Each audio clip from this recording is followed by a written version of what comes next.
Dalawang negosyante mula sa Bukidnon pinagbabaril habang naglalako ng paninda. Patay. Yung mga suspect tinangay naman ang pera ng mga biktima sa Amay, Manibalang, Lanao del Sur. Detalye na balita mula kay Jun Di Mahotak, Aris 19. Assalamualaikum, Brother Jun. Alaikum assalam, Brother Angel.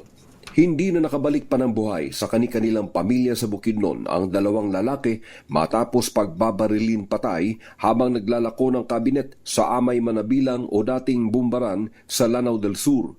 Kinilala ng Lanao del Sur Police Office ang isa sa dalawang biktima na si Roger Yumol, kolektor, habang hindi pa nakikilala ang kasamahan nitong tumatayong canvasser. Batay sa investigasyon ng Amay Manabilang Police Office, bago ang insidente, umikot pa sa buong bayan ng dalawa at nag-selfie photo pa. At dito bigla na lamang umanong nilapitan ng mga armado ang dalawa at walang sabi-sabing pinagbabaril patay at bago tumakas sa mga salarin, tinangay pa ang dalang pera ng dalawang biktima.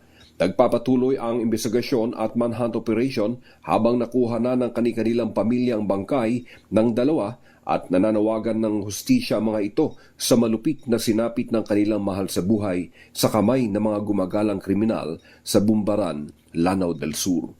Mula sa Central Mindanao, RH19, Jun de Makutak, DZRH, una sa Pilipinas, una sa Pilipino. Ukran Jun, maraming salamat.